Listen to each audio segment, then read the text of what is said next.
یہ فیضان نظر تھا، یہ فیضان نظر تھا یا کہ مکتب کی کرامت تھی؟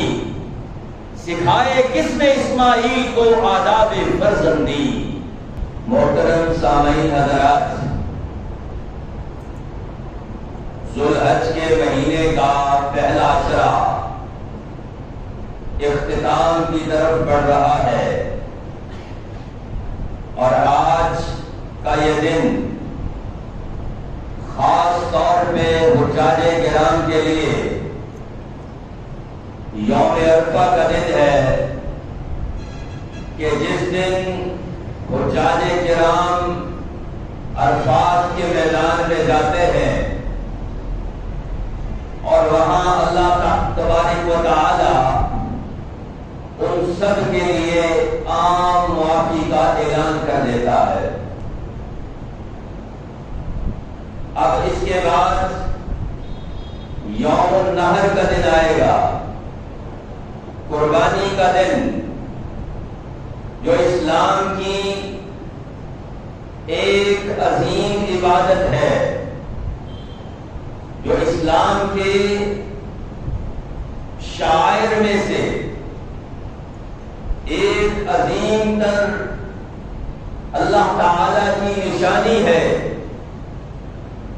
اور یہ قربانی جو اللہ کا قرب حاصل کرنے کے لیے کی جاتی ہے، اذ قربا قربانا، کہ جس سے اللہ تعالی کی قربت حاصل ہو، جس سے اللہ تعالی کا ساتھ نصیب ہو، جس سے اللہ تعالی کی دوستی حاصل ہو، جس سے انسان اللہ کی محبت وہ حاصل کرتا ہے، وہ عظیم عبادت قربانی ہے، جو 10 ذی الحج کو پورا عالم اسلام کرتا ہے۔ اور اللہ تبارک و تعالی نے اپنے شاعر کی تعظیم کرنے کا حکم دیا ہے کہ شاعر اللہ کی تعظیم کرو، اللہ کی نشانیوں کی تعظیم کرو۔ ان نشانیوں میں سے ایک نشانی قربانی ہے جو مسلمان کرتے ہیں۔ آج کے خطبہ جمعہ میں ہم قربانی کے حوالے سے ہی آپ کے سامنے کچھ گزارشات رکھیں گے۔ قربانی کی تاریخ حضرات سامعین انسان کی ابتدا سے ہی شروع ہو جاتی ہے۔ اللہ تعالیٰ نے جب آدم علیہ السلام کو زمین پہ اتارا تو حضرت آدم علیہ السلام کے 2 بیٹے حابیل اور قابیل کے درمیان ایک بات پر جھگڑا ہوا، اور فیصلہ اس بات پہ ٹھہرا کہ دونوں اللہ کے حضور اپنی قربانیاں پیش کرتے ہیں۔ جس کی قربانی قبول ہو گئی تو سمجھو کہ فیصلہ اس کے حق میں ہے۔ قرآن مجید نے اس کا نقشہ کھینچا ہے کہ وَاتْلُ عَلَيْهِمْ نَبَأَ ابْنَيْ آدَمَ بِالْحَقِّ إِذْ قَرَّبَا قُرْبَانًا فَتُقُبِّلَ مِنْ أَحَدِهِمَا وَلَمْ يُتَقَبَّلْ مِنَ الْآخِرِ۔ فرمایا کہ ابراہیم علیہ السلام اور آدم علیہ السلام کے بیٹوں کی خبر دیجئے، پڑھیے کہ جب ان دونوں نے قربانیاں دی تو اللہ تعالیٰ نے ان میں سے ایک کی قربانی کو قبول کر لیا، وَلَمْ يُتَقَبَّلْ مِنَ الْآخَرِ، اور دوسرے کی قربانی کو اللہ نے قبول نہ کیا۔ تو پتہ یہ چلا کہ قربانی کی تاریخ بہت پہلے سے ہے، یعنی آدم علیہ السلام کے بیٹوں سے ہے، اور پھر ہر نبی، ہر امت کے اوپر اللہ تعالیٰ نے قربانی کو فرض قرار دیا ہے۔ وَلِكُلِّ أُمَّةٍ جَعَلْنَا مَنْسِكًا، اللہ کہتا ہے کہ ہم نے ہر امت کے لیے قربانی کو رکھا ہے، اور پھر ہم جو قربانیاں کرتے ہیں یہ ایک عظیم یادگار ہے۔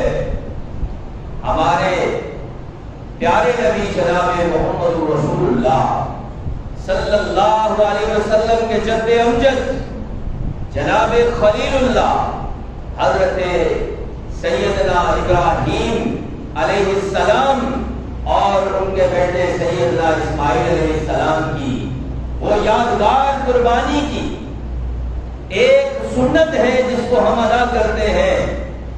اللہ تعالیٰ نے حضرت ابراہیم علیہ السلام کے واقعات کو قرآن مجید میں مختلف جگہ پہ بڑی خوبصورتی سے بیان کیا ہے، جس میں بیش بہا خزانے ہیں، توحید کے درس ہیں اور اللہ تعالیٰ کی اطاعت اور فرما برداری کے درس ہے۔ ابراہیم علیہ السلام اللہ تعالیٰ کی وحدانیت دنیا کو سمجھاتے ہوئے دنیا سے گئے ہیں اور اللہ کی اطاعت اور فرما برداری کرتے ہوئے سب سے پہلے مسلمان، سب سے پہلے فرما بردار ہونے کا خطاب حاصل کرتے ہوئے اس دنیا سے گئے ہیں۔ حضرت ابراہیم علیہ السلام قرآن مجید میں یہ جو مقام میں نے آپ کے سامنے پڑھا ہے، اس میں اللہ تعالیٰ فرماتا ہے وَقَالَ إِنِّي ذَاهِبٌ إِلَىٰ رَبِّي سَيَهْدِينِ۔ ابراہیم فرماتے ہیں کہ میں اپنے رب کی طرف جاتا ہوں، یعنی میں رب کی عدالت میں پیش ہوتا ہوں، وہ ضرور مجھے ہدایت دینے والا ہے، وہ میری رہنمائی کرنے والا ہے۔ پھر رب سے مانگا رب هب لي من الصالحین، اے اللہ نیک اولاد دے دے۔ آپ اندازہ کیجئے اولاد اللہ کی نعمت ہے، اس کے حصول کی دعا پیارے ابراہیم علیہ السلام نے بھی کی ہے۔ فرمایا رب هب لي من الصالحین، اور اللہ کہتا ہے فبشرناہ بغلام حلیم، ہم نے ابراہیم علیہ السلام کو ایک بردبار، حوصلے والا، تحمل والا، برداشت والا، اطاعت والا، فرما برداری والا بیٹا عطا کر دیا۔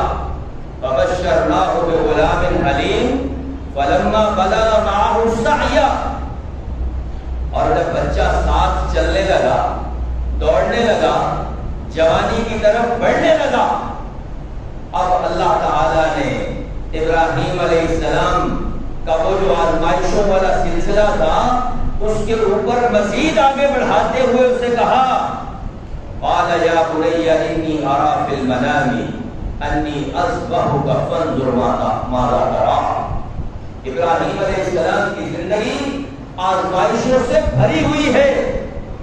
اس سے پہلے کی آزمائشیں آپ نے قرآن میں پڑھی ہے، علماء کرام سے سنی ہے کہ کس طرح سے گھر سے بے گھر ہونا پڑا اور پھر اپنی ایک بیوی اور بچے کو حضرت اسماعیل اور اماں ہاجرہ کو بواد غیر ذی زرع، اس بے آباد وادی کے اندر اللہ کے سہارے کے اوپر چھوڑ کے واپس چلے آتے ہیں۔ یہ کوئی چھوٹی سی آزمائش نہیں ہے، بہت بڑی آزمائش ہے۔ اپنے لخت جگر کو اور اپنی جان سے زیادہ عزیز بیوی کو بواد غیر ذی زرع، اللہ کے حکم پر ایک غیر آباد، ایسی آبادی جہاں نہ انسان بستے ہیں نہ کھیت کھلیان جو ہے وہ چلتے ہیں، ایک ایسی وادی کے اندر اللہ کے حکم سے چھوڑ آئے تھے۔ یہ بہت بڑی آزمائش تھی اور اللہ تعالیٰ کے حکم سے ابراہیم کی آزمائش کے پورے اترے۔ اب اللہ نے اسی دوڑتے ہوئے بچے کی قربانی مانگ لی اور اللہ تعالیٰ نے ابراہیم علیہ السلام کو خواب دکھایا، اور انبیاء کو خواب آتے ہیں اللہ کی طرف سے، نبیوں کے خواب وہی ہوا کرتے ہیں۔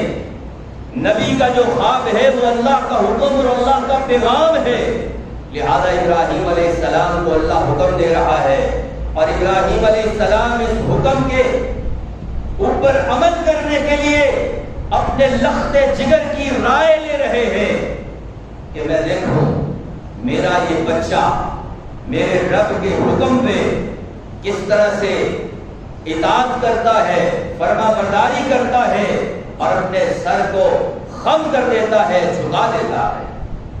فرمایا یا بنی انی ارى فی المنام انی اذبحک فانظر ماذا تری، بتا تیرا کیا خیال ہے، تیری کیا رائے ہے، تو کیا سوچتا ہے اس بارے میں جو رب نے مجھے حکم دیا ہے۔ اب بیٹا نبی کا تھا، ایک صالح اولاد تھی اور رب سے مانگی بھی صالح اولاد تھی۔ رب حب لی من الصالحین کے الفاظ کہے تھے تو رب نے صالح بیٹا عطا کیا تھا ابراہیم علیہ السلام کو۔ تو آپ جانتے ہیں کہ پھر بیٹا باپ کے حکم کو کس طرح سے منع کر سکتا تھا، باپ کے حکم کی کس طرح حکم عدولی کر سکتا تھا۔ اسے معلوم تھا کہ میرا باپ اللہ کا پیغمبر ہے، اللہ کا نبی ہے، اس کے اوپر وحی آتی ہے، لہذا سب سے پہلے آگے بڑھ کے اللہ کے اس حکم کو تسلیم کرنے کے لیے بیٹے نے کیا کہا؟ کہا یا ابت افعل ما تؤمر، اے ابا جان جو اللہ نے حکم دیا ہے کر گزریے۔ ستجدنی انشاءاللہ من الصابرین، آپ مجھے صبر کرنے والوں میں سے پائیں گے، آپ مجھے نافرمانوں میں سے نہ پائیں گے، آپ انکار کرنے والوں میں سے مجھے نہ پائیں گے، اللہ کے حکم کی حکم عدولی کرنے والوں میں سے نہ پائیں گے۔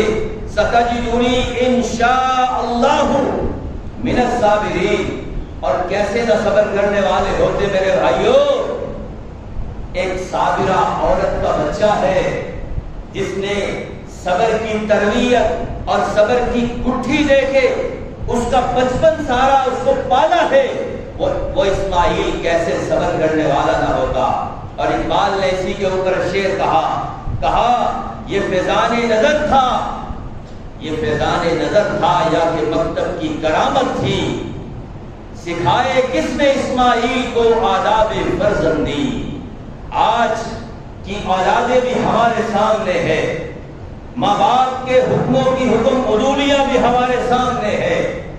قیامت کی نشانیوں میں سے ایک نشانی پیارے نبی علیہ السلام نے یہ بھی بتائی تھی کہ قیامت کے قریب اولاد ماں باپ کی صریحاً نافرمان ہو جائے گی، لیکن یہاں ابراہیم علیہ السلام نے اور اماں ہاجرہ نے اپنے اس بچے کی تربیت اس انداز سے کی ہے، کوئی ضد نہیں، کوئی ہٹ دھرمی نہیں، کوئی انکار نہیں، کوئی پریشانی والا معاملہ نہیں، رب کے حکم پہ اپنا سر تسلیم خم کر دیتے ہیں اور کہتے ہیں یا ابت افعل ما تؤمر، ابا جان رب نے جو حکم دیا ہے کر گزریے۔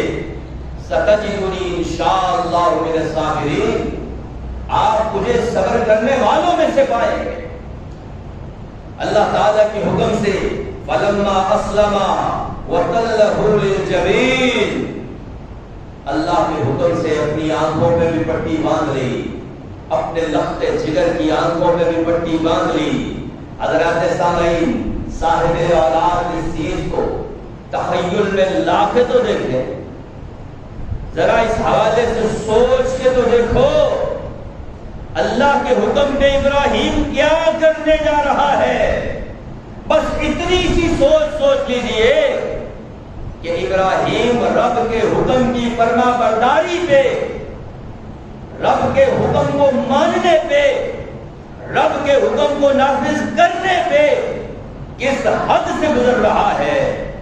میں اور آپ آج رب کے حکم پہ اپنی سستیوں کو نہیں چھوڑ سکتے، اپنی خواہشات کو قربان نہیں کر سکتے، اپنی عادتوں کو بدل نہیں سکتے۔ اللہ کے حکم کی تعمیل میں ہم اپنے گھر سے اٹھ کے مسجد تک آ نہیں سکتے، لیکن ابراہیم کی قربانی کوئی چھوٹی قربانی نہیں ہے۔ فلما اسلما وتلہ للجبین ونادیناہ یا ابراہیم قد صدقت الرؤیا انا کذالک نجزی المحسنین۔ سامنے اپنی آنکھوں میں لٹا لیا، اللہ کے حکم کی فرما برداری میں چھری چلا دی۔ اللہ نے کہا ابراہیم بس تیرا کام پورا ہو گیا، تو نے اپنے خواب کو سچ کر دکھایا۔ اور ہم اسی طرح سے جزا دیتے ہیں نیکی کرنے والوں کو۔ اللہ کبھی نیکی کرنے والوں کی نیکیاں ضائع نہیں کرتا ہے، اور فرمایا کہ ان ھذا لہو البلاء المبین، ابراہیم یہ بہت بڑی آزمائش تھی، بڑی کھلم کھلا آزمائش تھی، اور تو نے اس آزمائش پہ پہلی پوزیشن حاصل کر لی ہے۔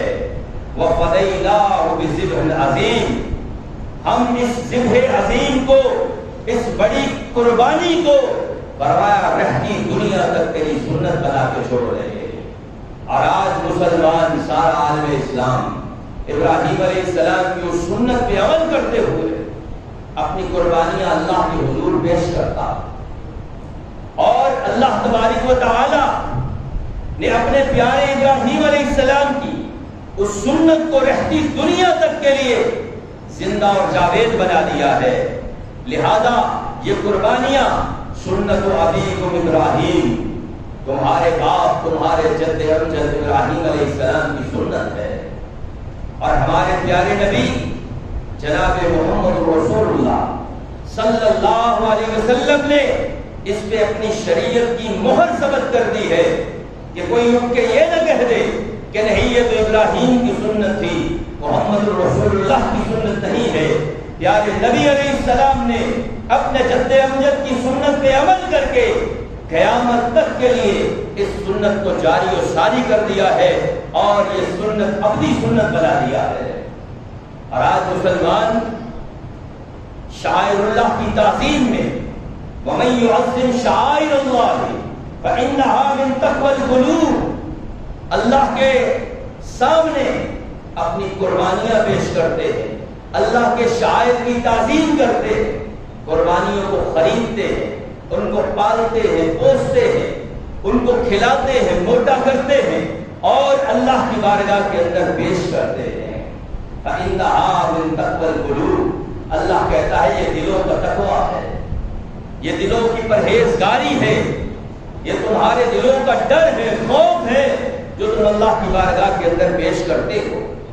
حضرات سامعین، نبی کریم جناب محمد رسول اللہ صلی اللہ علیہ وسلم سے پوچھا گیا، اللہ کے نبی سب سے افضل حج کون سا ہے؟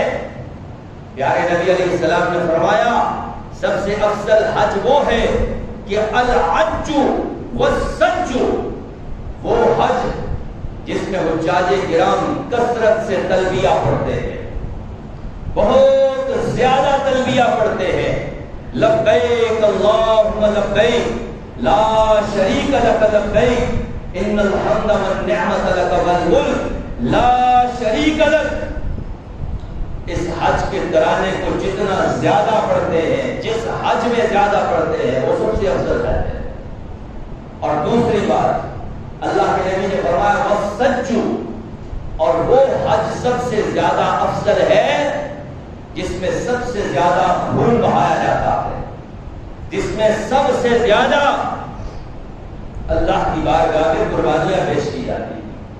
میرے اور آپ کے پیارے نبی جناب محمد رسول اللہ صلی اللہ علیہ وسلم نے بڑی کثرت کی زندگی گزاری ہے، بڑی تنگیوں کے سامنے کیے ہیں، بڑی آزمائشیں دیکھی ہیں۔ خانہ رسول میں ہفتوں تک چولہا نہیں جلا کرتا تھا، بڑی مشکل سے گزارے ہوا کرتے تھے، لیکن شاعر اللہ کی تعظیم یہ ہے، اللہ کے ہاں قربانیوں کا تحفہ پیش کرنے کا عالم یہ ہے کہ پیارے نبی علیہ السلام نے 10 ہجری کو جو حج کیا ہے، پیارے نبی علیہ السلام نے 100 اونٹوں کی قربانی اللہ کے سامنے پیش کی ہے۔ پیارے نبی علیہ السلام نے 63 اونٹوں کو اپنے ہاتھ سے نہر کیا، اور پھر اس کے بعد جو اونٹ باقی بچے حضرت علی رضی اللہ تعالیٰ عنہ کو حکم دیا کہ تم ان کو نہر کرو۔ حضرات، لوگ آج طرح طرح کے بہانے بناتے ہیں، اور بعض سیکولرزم کے لوگ لا دینی طاقتیں اور قوتیں مسلمانوں کے ہاں یہ شکوک و شبہات پیش کرنے کی کوشش کرتی ہے کہ دیکھو ان مسلمانوں کو اور بلکہ ان مولویوں کو یہ لوگوں سے قربانیاں کروا رہے ہیں، ادھر غریب کی بیٹی شادی کرنے سے بیٹھی ہوئی ہے، ادھر غریب کا مکان گر رہا ہے اور انہیں قربانیوں کی پڑی ہے۔ ایسی باتیں جو بعض دلوں پہ شاید بڑا اثر کر جاتی ہو اور لوگ سوچنے پہ مجبور ہو جاتے ہو یار واقعتاً بات تو بڑی درست کہتا ہے۔ حضرات اللہ تعالیٰ نے جہاں قربانیاں فرض کی ہیں وہاں اللہ تعالیٰ نے صاحب نصاب آدمی پہ زکوٰۃ بھی فرض کی ہے۔ غریب کی مدد زکوٰۃ کے پیسوں سے کرے گا، ایک غریب کی بچی کی شادی زکوٰۃ کے پیسوں سے کروا سکتا ہے، غریب کا مکان گر گیا ہے زکوٰۃ کے پیسوں سے بنوا سکتا ہے۔ لیکن یہ اعتراض شاعر اللہ کے اوپر، قربانیوں کے اوپر صرف ان لادین لوگوں کو اس موقع پر ہی کیوں یاد آتا ہے جو اللہ کی ایک بہت بڑی عبادت ہے جس کے ذریعے سے مسلمان اللہ کے سامنے اپنی قربانیاں پیش کرتے ہیں۔ اگر یہ عالم ہوگا، آپ بتائیے مدینہ میں کتنے غریب لوگ موجود تھے، اس کے باوجود پیارے نبی علیہ السلام اپنے حج کے موقع پہ 100 اونٹ اللہ کے راستے میں قربان کر رہے ہیں۔ اس وقت یہ اعتراض کرنے والے کہاں ہیں کہ جو اعتراض کرتے ہیں؟ اور میرے دوستو یہ ہمارے نبی کی سنت ہے، ہم اپنے پیارے نبی علیہ السلام کی سنت پہ عمل کرتے ہوئے قربانیاں کرتے ہیں، اور اللہ نے حکم دیا ہے فَصَلِّ لِرَبِّكَ وَانْحَرْ، اے پیغمبر نماز پڑھیے اور اللہ کے سامنے قربانیاں پیش کیجیے۔ اور حضور نبی کریم علیہ السلام، ہاں کوئی اعتراض کرنے والا یہ بھی کہہ سکتا ہے کہ یہ حج کے موقع پہ کہیں ہوگی، حج کے موقع پہ 100 اونٹ قربان کیے ہوں گے۔ نہیں، اللہ کے نبی علیہ السلام مدینہ میں صحابہ کرام فرماتے ہیں 10 سال، بلکہ مدینہ آنے کے بعد اللہ کے نبی علیہ السلام جتنے سال بھی مدینہ میں رہے حضور ہر سال قربانی کیا کرتے تھے۔ اور صحابی اور رسول بیان کرتے، ایک صحابی کا قول یہ ہے کہ حضور 2 مینڈے قربان کیا کرتے تھے، ایک حدیث میں ہے اللہ کے نبی 2 بکرے قربان کیا کرتے تھے، ایک اپنی طرف سے اور ایک اپنی امت کے لوگوں کی طرف سے اللہ کے نبی قربانی پیش کیا کرتے تھے۔ یعنی پیارے نبی علیہ السلام کی یہ سنت ہے، لہذا اس سنت پہ عمل کرنا ضروری ہے۔ ہاں جہاں تک بات آتی ہے اس کے وجوب کی، اس کے فرض کی، اس کے سنت موقدہ ہونے، عبداللہ ابن عمر رضی اللہ تعالیٰ عنہ کی ایک حدیث ہمارے سامنے موجود ہے۔ کسی آدمی نے عبداللہ ابن عمر سے پوچھا کہ بتاؤ قربانیاں فرض ہیں یا یہ سنت ہے؟ تو عبداللہ ابن عمر رضی اللہ تعالیٰ عنہ نے بڑا ہی خوبصورت جواب دیا۔ کیا فرمانے لگے؟ فرمانے لگے کہ اللہ کے نبی علیہ السلام نے کی ہے اور مسلمان کرتے ہیں، لہذا ہم قربانی کرتے ہیں۔ سوال کرنے والے نے دوبارہ سوال کیا کہ اے عبداللہ ابن عمر یہ تو بتاؤ، یہ تو واضح کرو کہ کیا یہ فرض ہے، واجب ہے، سنت ہے، کیا ہے؟ عبداللہ ابن عمر رضی اللہ تعالیٰ عنہ نے بڑے سخت الفاظ کہے، فرمایا اتعقل، کیا تو عقل رکھتا ہے؟ کیا تیرے سر میں دماغ موجود ہے؟ کیا تجھے عقل ہے کہ میں تجھے کہہ رہا ہوں کہ پیارے نبی علیہ السلام نے قربانی کی ہے، تو پھر آگے سے سوال ہی نہیں بنتا کہ یہ ضروری ہے، لازمی ہے، فرض ہے، واجب ہے، سنت ہے۔ صاحب استطاعت آدمی جس کے اوپر استطاعت ہے، جس کے اندر طاقت ہے، اس کے لیے قربانی ضروری ہے، اللہ کے نبی کی سنت ہے۔ اور پیارے نبی علیہ السلام نے اس حوالے سے یہ حدیث بھی فرمائی۔ آقا علیہ السلام نے فرمایا کہ جو شخص قربانی کی طاقت رکھتا ہو لیکن اس کے باوجود وہ قربانی نہیں کرتا ہے، قربانی سے بچا رہتا ہے، فرمایا کہ اسے چاہیے کہ وہ ہماری عیدگاہ کے اندر نہ آئے۔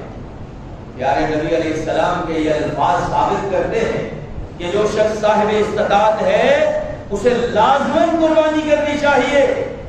اور ایک جگہ پہ اللہ کے نبی نے مخاطب کر کے لوگوں کو کہا کہ یا ایھا الناس، اے لوگوں، جو کوئی تم میں سے قربانی کی طاقت رکھتا ہے، ان علی کل اہل بیت، ہر گھر والوں کے اوپر، فرمایا کہ قربانی ہے علی کل عام، ہر سال میں اگر کوئی طاقت رکھتے ہیں، ہاں اگر کوئی آدمی طاقت نہیں رکھتا قربانی کی کسی وجہ سے، تو اس کے اوپر قربانی ضروری نہیں ہے، لیکن جو شخص قربانی کی طاقت نہیں رکھتا ہو پھر قربانی نہ کرے تو اللہ کے نبی کی یہ احادیث اس کے سامنے موجود ہے۔ اب قربانی اس کے کچھ مسائل کی ہم بات آپ کے سامنے رکھیں۔ پیارے نبی علیہ السلام نے فرمایا ان اول ما نبدأ به في يومنا هذا فنصلي ثم نرجع فننحر، فرمایا کہ آج کے دن یعنی 10 ذی الحج کے دن، یوم النحر کے دن، عید کے دن، آپ نے فرمایا کہ ہم سب سے پہلے عید کی نماز ادا کریں گے، پھر ہم واپس اپنے گھروں کو جائیں گے، پھر ہم قربانی کریں گے۔ یہ پیارے نبی علیہ السلام کی صحیح بخاری میں صحیح حدیث موجود ہے۔ آپ نے فرمایا کہ ہم آج کے دن نماز سے ابتدا کریں گے، ہم عید الاضحیٰ کی نماز ادا کریں گے، پھر ہم اپنے گھروں کو لوٹیں گے اور قربانی کریں گے۔ من فعلہ فقد اصاب سنتنا، جس نے ایسا کیا اس نے صحیح طور پہ ہماری سنت پہ عمل کیا۔ لیکن ومن ذبح قبل فانما هو لحم قدمه لاهله ليس من النسك بشيء، فرمایا لیکن جس نے نماز عید سے پہلے قربانی کر لی، اپنے جانور کو پہلے قربان کر لیا۔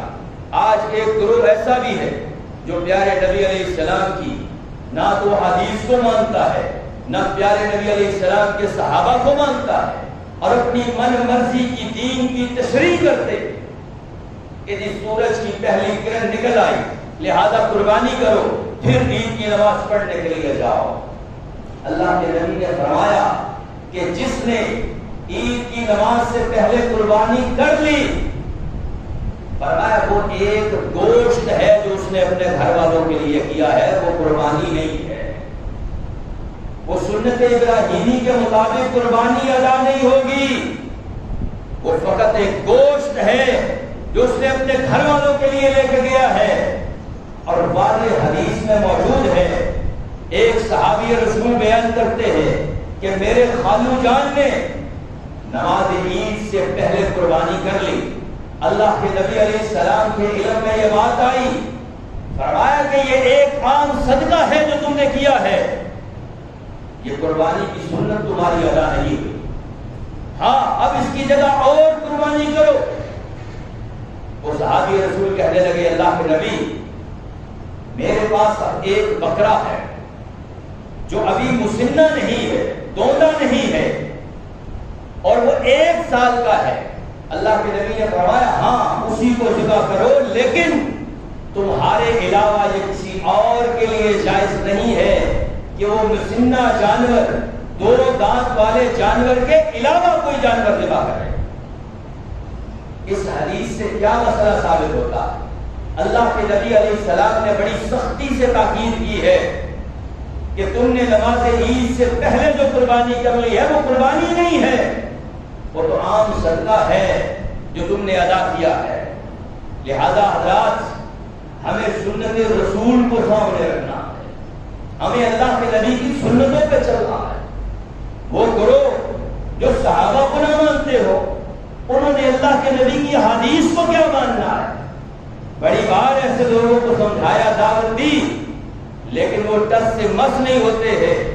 اور ظاہری سی بات ہے اللہ کے نبی کی صحابہ کی جو لوگ دشمنیاں دل کے اندر رکھ لیتے ہیں، حضرات بڑے غور طلب بات ہے، ایسے بدبخت لوگ جو اللہ کے نبی کی دشمنی اپنے دل میں رکھ لیتا ہے، اس کے دل میں پھر صحیح ہدایت کی روشنی داخل نہیں ہوا کرتی، کہ اللہ تعالیٰ فیصلے کر دیتا ہے۔ لہذا قربانی کا وقت ہے کہ قربانی عید کی نماز کے بعد ادا کرنی ہے۔ قربانی کن جانوروں کی کرنی ہے؟ اللہ تعالیٰ نے بہیمۃ الانعام کا نام لیا ہے، علی ما رزقہم، اور وہ کون سے ہے بہیمۃ الانعام؟ گائے ہے، اونٹ ہے، بکری ہے اور بھیڑ یا دمبا ہے، یہ مذکر اور مؤنث دونوں کی قربانی کی جا سکتی ہے۔ یہ وہ جانور ہیں جنہیں بہیمۃ الانعام کہا جاتا ہے، اور ان کی قربانی اللہ کے نبی سے ثابت ہے۔ گائے کی قربانی کے متعلق عبداللہ ابن عباس فرماتے ہیں ہم اللہ کے نبی علیہ السلام کے ساتھ ایک سفر میں تھے، اسی سفر کے اندر قربانی کا وقت آ گیا، فرمایا کہ ہم نے گائے میں 7 حصے شامل کیے اور اونٹ کے اندر ہم نے 10 حصے شامل کیے۔ ایک دوسری حدیث اور روایت سے پتہ چلتا ہے کہ گائے کے اندر بھی 7 حصے ہیں اور اونٹ کے اندر بھی 7 حصے ہیں۔ ان دونوں احادیث کے درمیان مطابقت پیدا کرتے ہوئے علماء اور ائمہ نے یہ حکم دیا ہے کہ مرضی ہے کہ اونٹ میں 10 بھی شامل کیے جا سکتے ہیں اور 7 بھی شامل کیے جا سکتے ہیں، اور اگر سفر میں ہو تو بہتر ہے کہ اونٹ میں 10 حصے شامل کر لیا جائے اور گائے میں 7 حصے شامل کیے جائے۔ اور جانور کیسا ہو؟ پیارے نبی علیہ السلام نے فرمایا کہ جانور بالکل بے عیب ہو، سالم ہو، ایسا نہ ہو جو کانا ہے، جس کا کانا پن واضح ہو، بھینگا پن واضح ہو، لنگڑا پن واضح نہ ہو، فرمایا جس کی بیماری واضح نہ ہو، اور اس طرح کا کمزور کہ جس کی ہڈیاں نکلی ہوئی ہے، ایسا جانور تم نے اللہ کے راستے میں پیش نہیں کرنا۔ اور صحابہ کرام رضوان اللہ علیہ اجمعین کی یہ عادت تھی کہ وہ قربانی کے جانوروں کو پالا کرتے تھے۔ اللہ کے نبی نے بھی فرمایا کہ ان کو پالو اور ان کو موٹا کیا کرو اور پھر اللہ کے راستے کے اندر ان کو پیش کیا کرو۔ تو اس لیے قربانی کا جانور جو ہے وہ بہت اچھا اور صحت مند اور بے عیب ہونا چاہیے، اور اس کی عمر یہ ہے کہ پیارے نبی علیہ السلام نے فرمایا لا تذبحوا الا مسنّا، 2 دانت والا جانور تم نے ذبح کرنا ہے۔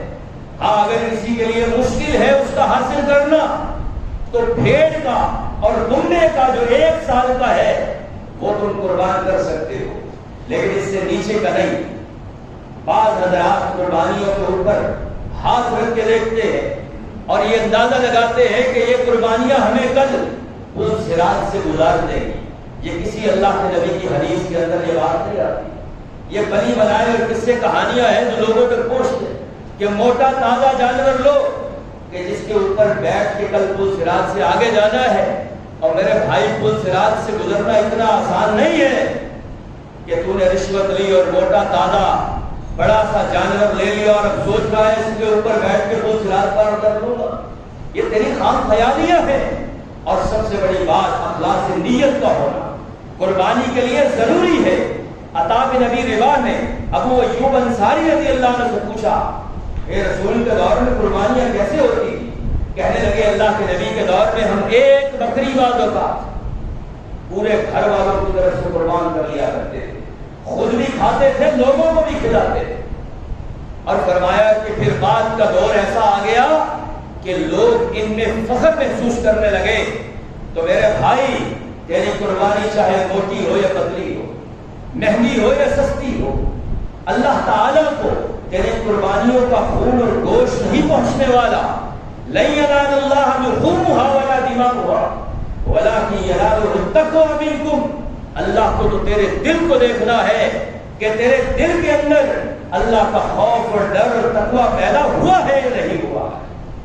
حضرات سامعین، پھر عید الاضحیٰ کے دن پیارے نبی علیہ السلام کی سنت مبارکہ تھی کہ حضور عید الاضحیٰ کے لیے بغیر کھائے پیے آیا کرتے تھے۔ عید الفطر کے دن اللہ کے نبی علیہ السلام کی یہ سنت تھی کہ حضور کھا پی کے آیا کرتے تھے، لیکن عید الاضحیٰ بغیر کھائے پیے آپ علیہ السلام عید کی نماز پڑھنے کے لیے آیا کرتے تھے۔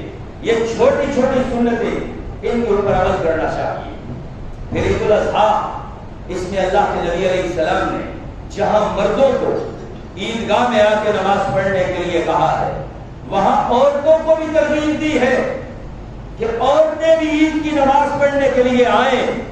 اور پیارے نبی علیہ السلام نے اتنی سخت تاکید کی ہے کہ وہ عورتیں کہ جن کے اوپر نماز فرض نہیں ہے وہ بھی مسلمانوں کی عیدگاہ میں آئے اور سائڈ پہ ہو کے بیٹھی رہیں، لیکن مسلمانوں کی دعا کے اندر شامل ہو۔ حضرات دین اتنا پیارا ہے، اتنا خوبصورت ہے، اتنا صاف ستھرا اور واضح ہمارے سامنے ہے، ہم نے اپنی مرضی سے اس کے اندر تبدیلیاں کر دی۔ اب عورتوں کو عیدگاہ سے دور رکھنا یہ اور اس وجہ سے کہ فتنے کا دور ہے، جبکہ بازار عورتوں سے بھرے ہوئے ہیں اور مساجد کے اندر آپ عورتوں کو آنے نہ دیں، حالانکہ اللہ کے نبی علیہ السلام کے دور میں جہاں مدینہ میں منافقین بھی موجود تھے، جہاں مدینہ میں یہودی بھی موجود تھے، پیارے نبی علیہ السلام کی مسجد میں عورتیں عشاء کی نماز کے لیے، فجر کی نماز تک کے لیے بھی آیا کرتی تھی۔ آج مسلمانوں نے عورتوں کو جمعے سے روک دیا ہے، عیدگاہ کے بارے میں صحیح اور واضح حدیث ہے، اس وجہ سے کہ جی فتنہ ہو جائے گا وہاں سے روک دیا ہے۔ اور پھر میرے بھائیوں بازاروں سے بھی تو روک کے دکھاؤ، بازاروں سے بھی روک کے دکھاؤ، ہر جگہ پہ عورتیں موجود ہیں، کیا صرف دین سیکھنے پہ پابندی ہے عورت کی؟ نہیں میرے بھائیوں، ایک پڑھی لکھی ماں پورے گھر کی تربیت اسلام کے اوپر کر سکتی ہے۔ مسائل سیکھنے کے لیے عورتوں کو جمعے کی نماز کے اندر، خطبے کے اندر، تقریر کے اندر آنا چاہیے، الگ سے پردے کے اندر رہتے ہوئے۔ اور اکثر مساجد، آپ حرم کی بات دیکھ رہے ہیں، اللہ کے فضل و کرم سے وہاں پہ عورتیں صرف جمعہ نمازیں ہی نہیں پڑھتی، حیرانگی کی بات یہ ہے کہ وہاں ہر نماز کے بعد جو نماز جنازہ ہوتا ہے وہ نماز جنازہ بھی عورتیں پڑھتی ہیں۔ کسی مفتی نے، کسی عالم نے آج تک روکا نہیں۔ حضرات، دین حنیف کو، دین اسلام کو صحیح طور پہ جاننے کی کوشش کیجیے۔ اللہ تعالیٰ سے دعا ہے کہ اللہ تعالیٰ ہمیں دین اسلام پر کما حق ہو سمجھ کے عمل کرنے کی توفیق عطا فرمائے۔